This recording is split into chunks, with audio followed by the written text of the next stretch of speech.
kebebasan berpendapat akan dijamin. Kita tidak mengizinkan lagi situasi di mana orang takut. Maka itu saya sampaikan, Wakanda no more, Indonesia forever. Baik. Hanya dengan kerukunan, hanya dengan kearifan, hanya dengan kebersihan jiwa, tidak dengan permainan kata-kata retorika, tapi sungguh-sungguh cinta tanah air, Indonesia akan maju. Negara hebat. Maka dalam penghormatan terhadap HAM, mari kita konsisten antara pikiran, perkataan, dan perbuatan. Dan saya berdiri bersama korban untuk keadilan. Terima kasih.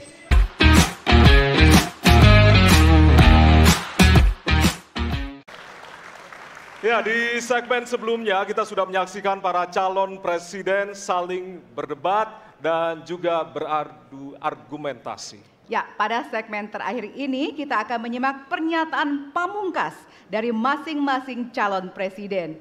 Kami mohon para calon presiden untuk maju ke panggung menyampaikan pesan penutupnya. Baik, kami persilakan kepada Bapak-Bapak calon presiden untuk kemudian merapat menuju ke panggung utama.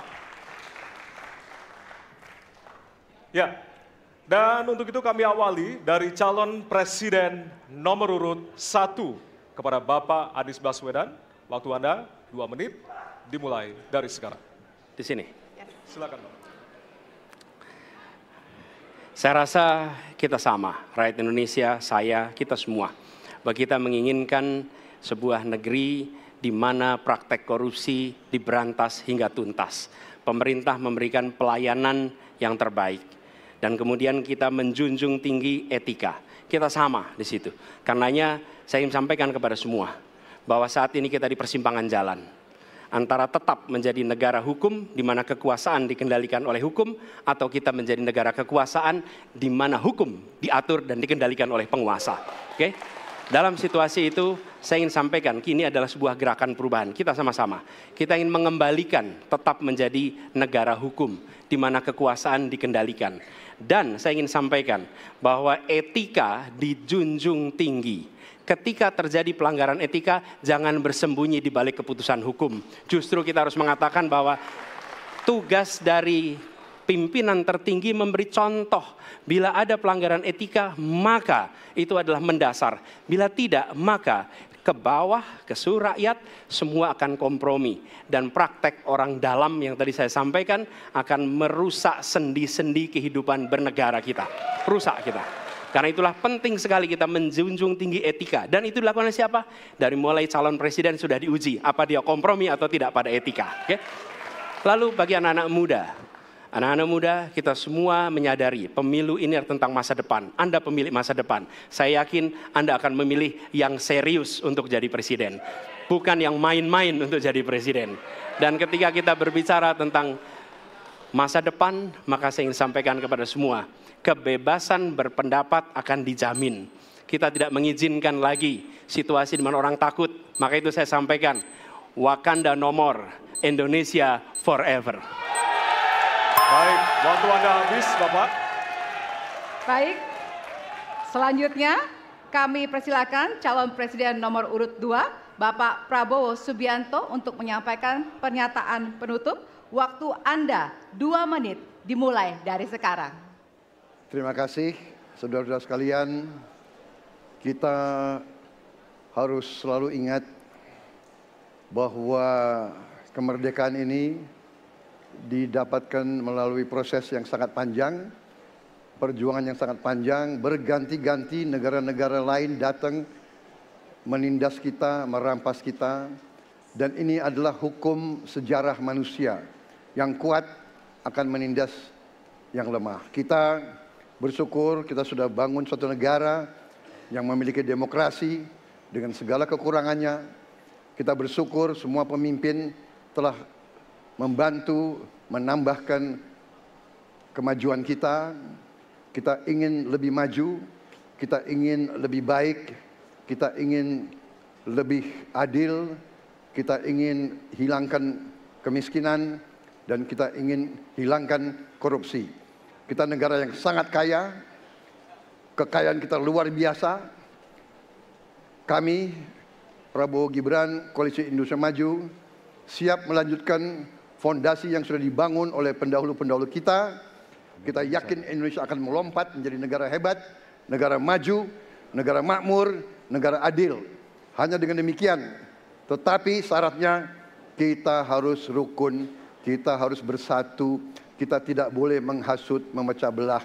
Kita tidak boleh untuk kepentingan sesaat, untuk kepentingan jangka pendek, untuk kepentingan diri kita, kelompok kita tidak boleh mengorbankan persatuan, kesatuan, kerukunan bangsa Indonesia. Hanya dengan kerukunan, hanya dengan kearifan, hanya dengan kebersihan jiwa, tidak dengan permainan kata-kata retorika, tapi sungguh cinta tanah air, Indonesia akan maju. Habis, negara Bapak. hebat. Terima kasih. Terima kasih. Baik. Ya. Dan yang terakhir kita akan menuju ke calon presiden nomor urut 3, Bapak Ganjar Pranowo. Waktu Anda 2 menit dimulai dari sekarang.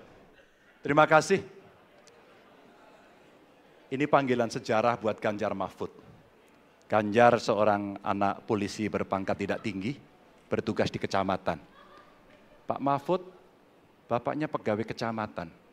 Kalau kita berada pada momentum yang sama, kami dan Pak Mahfud ini adalah orang kecil yang kalau bapaknya rapat kira-kira anggota Forkompimcam. Kami hanya di level kecamatan. Kami telah terbiasa mencoba mendengarkan keluh kesah rakyat. Panggilan sejarah inilah yang kemudian coba kita klasifikasi dari seluruh persoalan yang muncul. Bagaimana kita memberikan afirmasi kepada kelompok rentan. Ada kelompok perempuan, penyandang disabilitas, anak-anak, termasuk manula. Mereka butuh perhatian yang lebih. Maka inilah cara kita membangun melibatkan mereka tanpa meninggalkan mereka. No one left behind. Yang kedua, bagaimana pemerintah betul-betul bisa melayani dengan memberikan teladan dari pemimpin tertinggi. Yang anti korupsi, yang menunjukkan integritas, yang menunjukkan layanan pemerintahan yang mudah, murah, cepat, sat-sep. Kalau itu bisa kita lakukan, maka betapa bahagianya rakyat ini. Pemerintah ini ada. Yang ketika dikritik tidak baperan, yang ketika media menulis, mereka merasa ini vitamin buat dirinya. Bukan sedang merongrong, apalagi kemudian merasa terancam. Maka kalaulah kemudian demokratisasi ini bisa kita laksanakan dengan baik, sesuai dengan amanah reformasi, nggak ada lagi cerita Bu Sinta, nggak ada cerita Mas Butet, nggak ada cerita Melki, tidak ada itu. Karena dewasa kita dalam berdemokrasi, maka dalam penghormatan terhadap HAM, mari kita konsisten antara pikiran, perkataan, dan perbuatan. Dan saya berdiri bersama korban untuk keadilan. Terima kasih. Mohon maaf kalau ada kata-kata saya yang kurang. Baik, waktunya habis, habis. Ya. Pas sekali. Baik, hadirin, kita berikan tepukan yang paling meriah untuk para calon pemimpin Indonesia. Ya, kita sama-sama menjadi saksi dari ketiga calon presiden yang tentunya beradu ide, gagasan, dan juga program-program. Tentunya inilah akhir dari debat pertama Capres 2024. Masih akan ada 4 debat lagi yang akan diselenggarakan oleh Komisi Pemilihan Umum Republik Indonesia. Dan semoga debat pertama ini mampu menjadi referensi Anda untuk memantapkan pilihan Anda pada 14 Februari 2024. Ya, tentunya kami mengimbau jangan sia-siakan hak pilih Anda pada 14 Februari 2024. Ya. Suara Anda sangat berharga untuk menentukan masa depan Indonesia. Akhirnya, saya Valerina Daniel. Ya, dan saya Ardianto Wijaya. Selamat malam dan sampai jumpa. Terima kasih banyak. Terima kasih, Pak Anies. Terima kasih banyak, Pak Ganjar. Terima kasih, Pak Prabowo. Terima kasih, Pak Anies. Terima Kita kasih, selfie dulu, Pak Bapak. Ganjar. Baik, Ya. mohon izin kita selfie dulu, Kita Bapak. foto dulu, Bapak.